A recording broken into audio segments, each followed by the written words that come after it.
What's up, y'all? Hey, family. Remember us? We're still here. You probably forgot us. I don't appreciate that. I don't think they forgot us.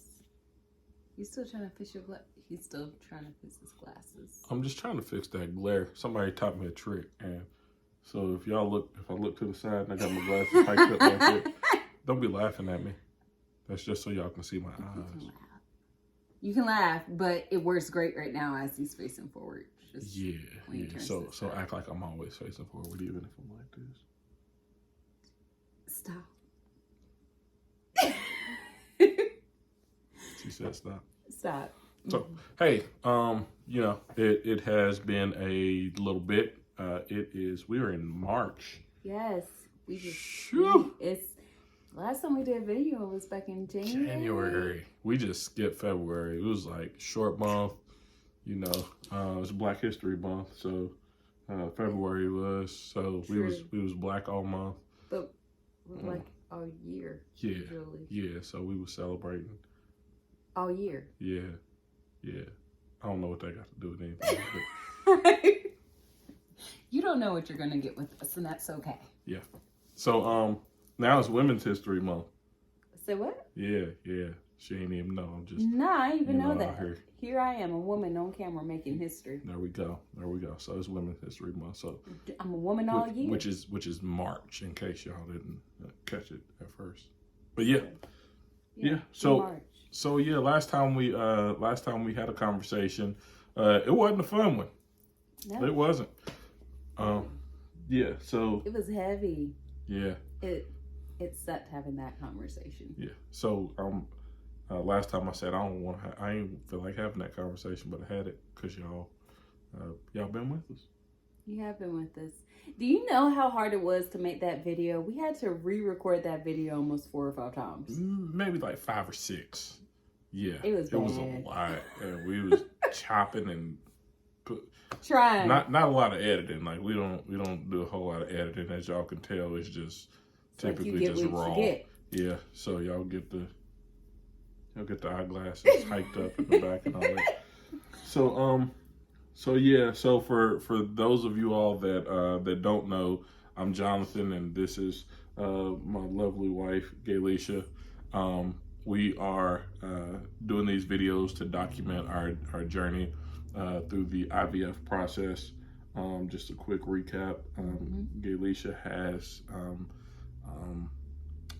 been through a procedure previously to where she doesn't have her fallopian tubes or what have you. So that for those of you all that don't know, fallopian tube is what allows the sperm cells or the semen to make it to the ovaries and to do all their thing and for her to become pregnant. So just a little bit of anatomy in case you didn't know that. Yeah.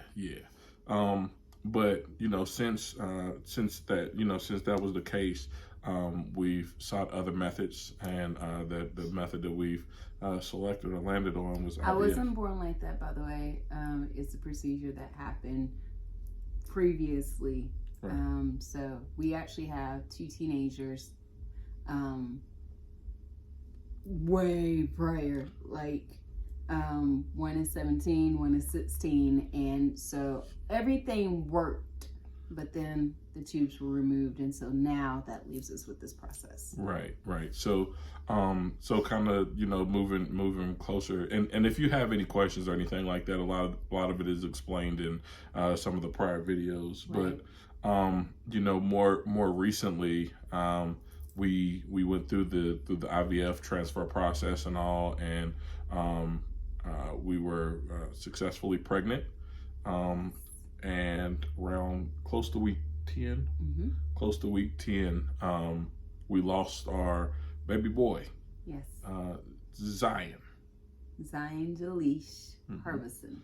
Yeah. So and that's what we were referring to a little bit earlier when we said it was hard to have that conversation because we let everybody in on that. So since then, there's been a lot of questions from some of you all, a lot of questions on our behalf. I mean, on our end as well, trying to figure out, what was there a reason, or was it just, one of those things? Right. So today we're going to talk about, some of the some of the things that we found out surrounding that and where we are now. So Gheilescia is going to kind of mention and speak to what that process was, coming out of that. All right, so coming out of that was a little tough. It was a little tough because it's like there are questions as in like, how did this happen? What happened exactly? Can we have answers? Like sometimes you're not gonna get the answer of the why. Mm-hmm. But it was one of those things. We talked to the nurse practitioner. She made it known to us like, hey, the egg itself was a perfectly great egg, so it wasn't a chromosomal issue. We're like, that's great to know. So then that means like, okay, what happened? Was it my body? I never had a miscarriage before in my life, so this is like new. Like, what is this? And I talk more about the miscarriage itself in the previous video that we've done, for anybody that's going through that and kind of wanting to know now what or how does that feel and all of these things. But so we did some tests. It was a lot of blood work we had to go in and get done. Usually they try to wait until after you have at least 2 miscarriages, at least some doctors do, before they have you do all these tests. But I'm 37, so it's kind of like, hey, genetically, we need to know what's going on, and it's a big shift in the body apparently when you hit 38, and I'll be 38 in July, so it's kind of like, hey, we need to know kind of what's going on, so let's go ahead and jump into the why and do some blood work here. And so we did a whole bunch of blood work. That's actually what happened throughout February, was just getting tests done and ran. Well, finally, we got some test results back, but before I go there, let me tell you, when you go into the doctor's office, it wasn't my actual doctor's office, it was actually the hospital, one of the hospitals here, because I didn't have to go into the office to necessarily do the blood work. I found myself at a place to where I'm like, okay, I have peace.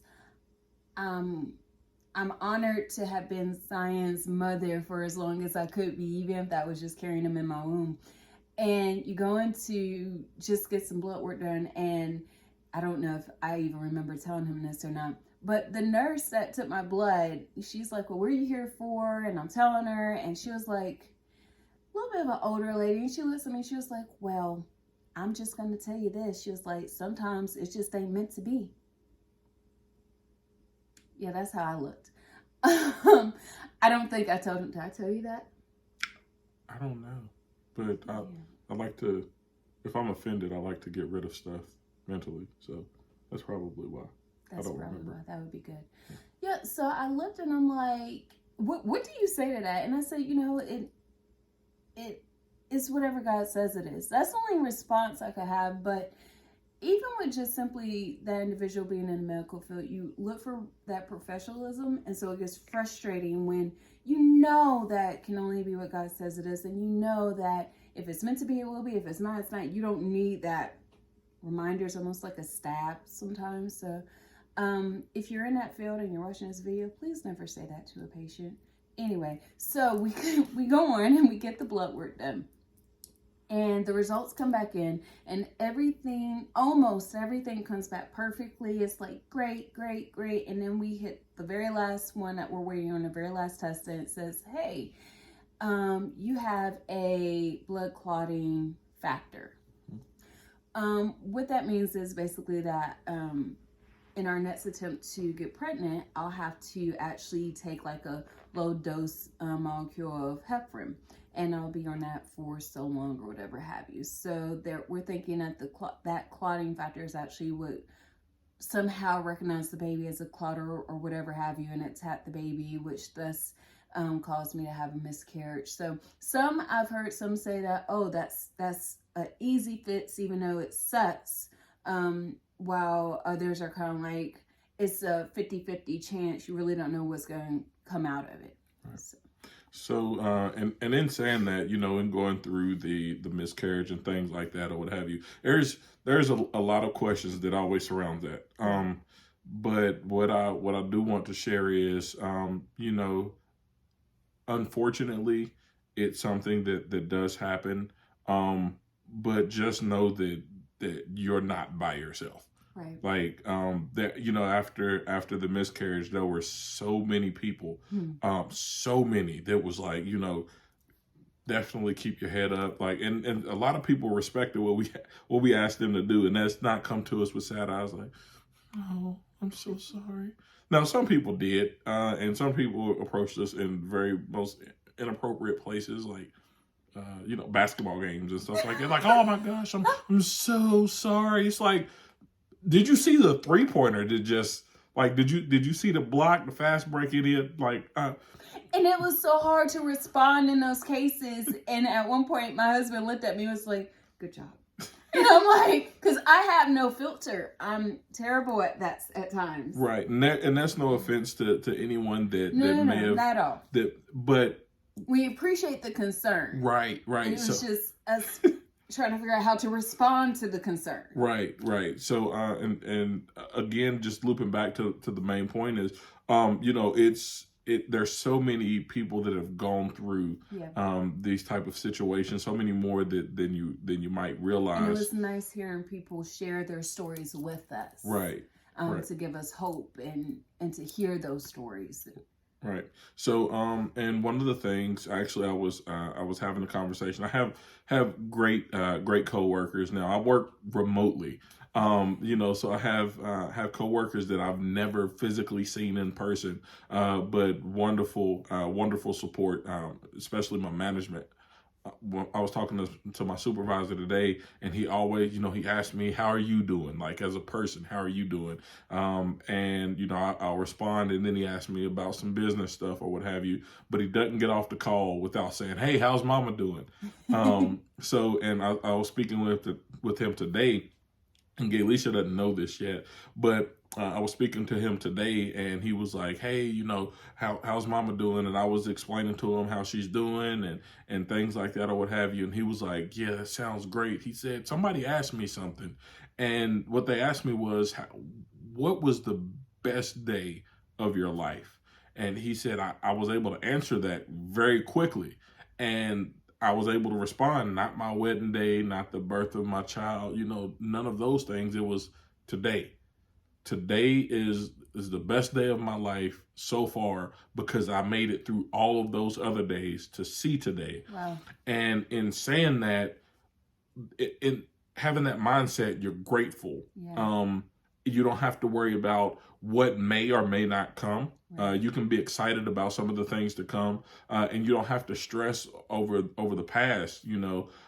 But living today and appreciating today, that helps this process a whole lot more.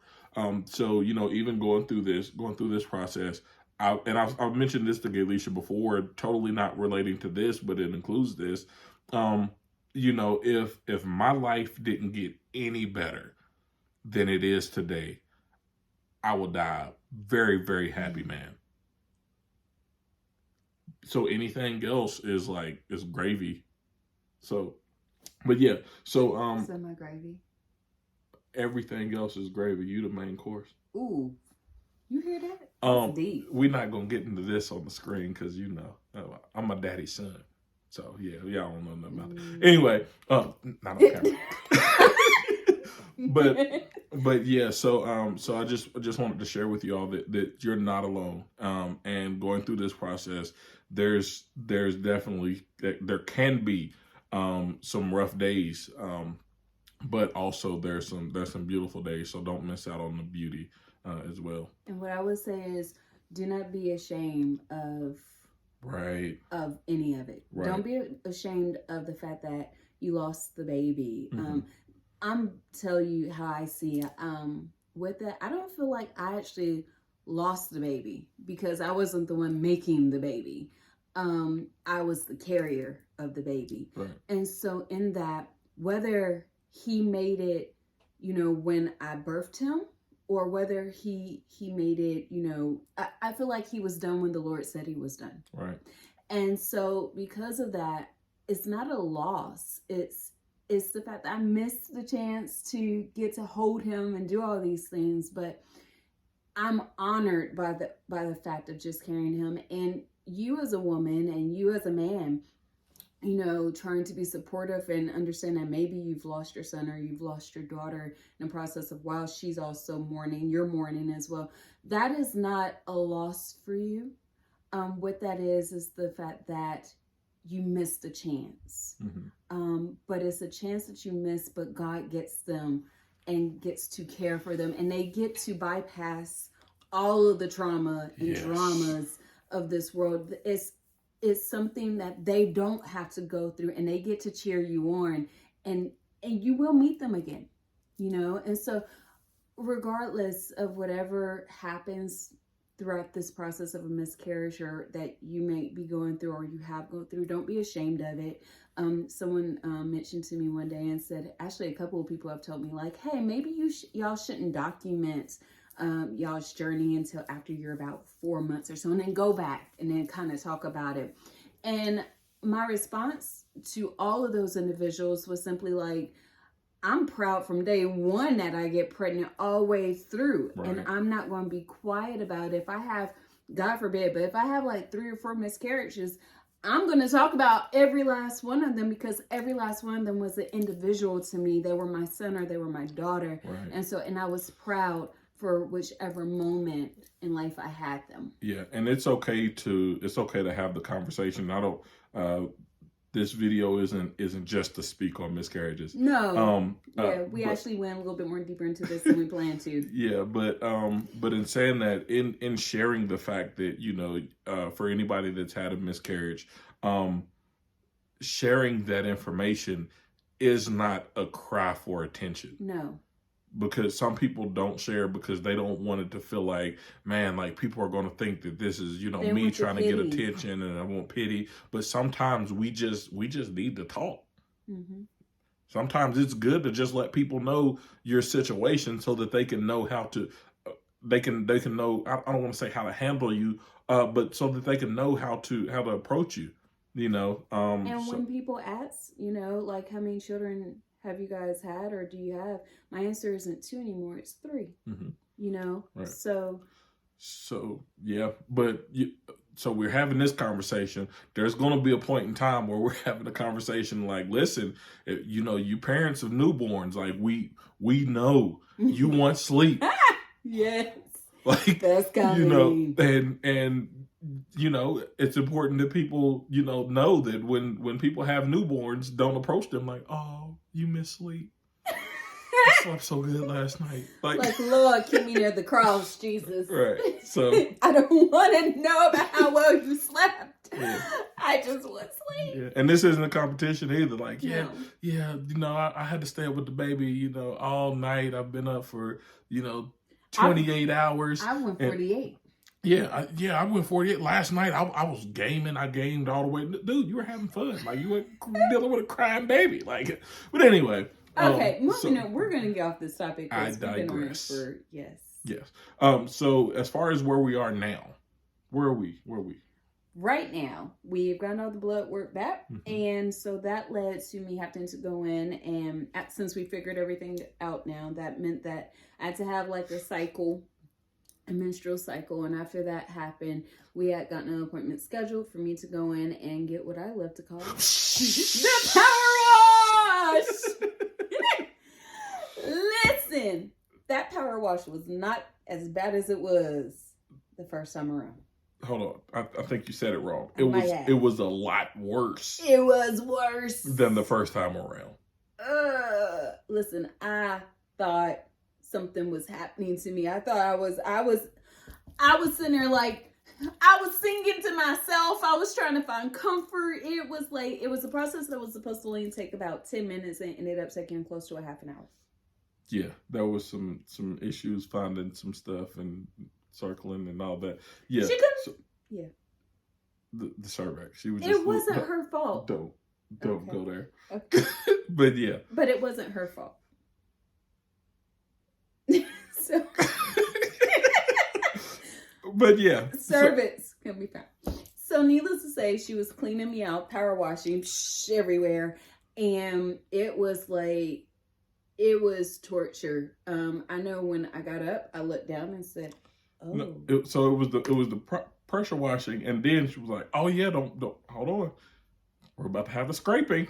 We gotta do scraping. And then she counted. And I'm like, scraping? I can remember this the first time. What was scraping? We're scraping and she's scraping. It's like 1, 2, 3. And we're like, how is this like is she counting the 3? Is it a 7 count? She kept counting. Is it 5 count? Is it, and she made it to 10. And at finally 10 there was a tap out. So I got up off that table and I was like, yeah, I'm not going to work. I'm not going to work. I was in pain. Let me make sure I make this clear. Our nurse practitioner is wonderful. Oh yeah, yes. For sure, so without doubt. She's amazing. Yeah. It wasn't like, oh well, your doctor, you know what she was doing. No, she knows what she's doing. She's amazing. So we're going back to that. Moving on. So then afterwards, I mean, that was only a theory anyway that we had fun with. That's besides the point. We're not going to go there. So afterwards, I had the scraping, and she said, hey, we need to now have another menstrual cycle. And then afterwards, I could contact them and let them know, and we would have another appointment. So I've had another menstrual cycle. I've started all my hormone pills back up again. So the power washing was like 2 weeks ago. It was like 2 weeks ago. So started all my hormone pills back up, and then another week, about another week and a half. We're on the 22nd. We're recording this video on March 11th. Yes. Yeah. So in 11 days from now, I'll now have, because I got to stay on hormone pills for at least 2 weeks. Mm-hmm. And then I get to go in and have my transfer ultrasound. So that is what is next up on the list, on the 11th. So, and what that means is that they'll go in and they'll take a look. See how old Yudi is doing. Yudi? Yudi the uterus. Did you just call her Yudi? Yudi. That sounds like some old name. Yudi? No. Hey, yo, if I'm on social media with a black eye, y'all know what happened. Look how she looking at me. You know, he called me a cougar at one point. They seen it. They heard it. If y'all didn't hear it, the stories is back there. I'm barely older than him. They've heard that conversation as well. So, but yeah. So that's where we are. As far as how we're doing, for me, I can speak for me. This leg of the process, it feels a little differently than the first leg of the process. So the process has 2 legs. Well, I mean, you know. So it's a work in progress. Yeah. I thought it was a work in progress. You said 2 legs. It's a walk in progress. It's a walk in progress. But yeah, so it does feel slightly different. Not better, not worse. It just feels a little different. So we just know what's going on now. Well, she says we know, so we have an idea as to what's going on now. For me, I think I might have felt more informed the first go around, because this portion, this leg of the cycle is like, I forgot everything. Cause she's like, oh yeah, so I take the pills this time, and then I do this at that time, and then I'm like, oh. That's why you haven't been on top of me, like, yeah, I'm pressing me to. I'm confused. Like I'm. As long as you know how to get the shots, we'll be all right. Listen, my brain feels like it's a punching bag, or what have you sometimes, because I have a whole bunch of things going through it, like working and church stuff and family stuff, and I don't know. Like I feel like somebody just be in my brain going. Yeah. Wait till a baby get here. Yeah, I know. I'm fine with that. Like, I didn't say I want to pop my brain out and put it on ice for a second. I'm just saying that. I don't know if you could do that. I can't. Okay. But that don't change desires either sometimes. That sounds painful. Yeah, I don't. Putting your brain on ice? I said I don't want to. But you just said it's not like you could. You said that. Anyway, you're confusing the people. Y'all confused? Yeah, I know. Do you see the type of conversations we have? That's all the time. So, yeah. So, what's up? How you good? Oh, you asking me for real? No, I was just playing. Yeah. I'm doing great. I'm doing good. I feel like in this whole process, everything's going along smoothly. I have an ideal of everything that's going on and what I'm doing. So I don't feel lost in this process. The previous process, I felt like it was a little discombobulated because COVID happened and all these other things was going on in my life at the same time with school and everything else. So I was really lost in that process. So like now I feel like I'm very much together, very aware. So I feel pretty good right now. I'm really excited. I felt like too last time I didn't get to enjoy this excitement as much as I get to now. And I know this is going to sound so weird, maybe. You go on there. Go ahead. But I feel like that fear, I feel like the worst that could have happened. And we said that's not a challenge to God. No. No. Right. Because we know it can get a lot worse. Yeah. But however, yeah. For my worst fear, my fear that I had of experiencing this, as tragic and on my end that it felt and terrible that it felt to me, I'm like, wow, God walked me through that. Right. So I'm okay. Yeah.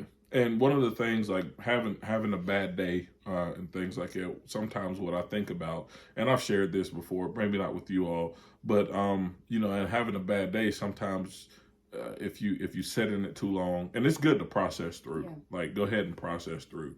But the way that I kind of pull myself out or what have you is just thinking like, hey, is today the worst day that you've ever had in your life? And it's like, no, it's not. So then you think after that, well, you made it through that day. Exactly. Why would this be any different?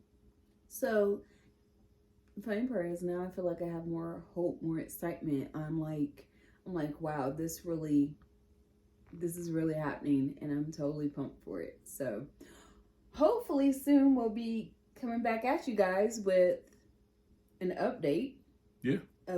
Another update. With wherever we are in the process. Yeah, and hopefully we'll have good news from that appointment.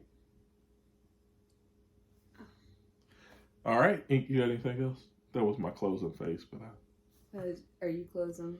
That was like it. Preaching? I'm done. Are you gonna end it with a song?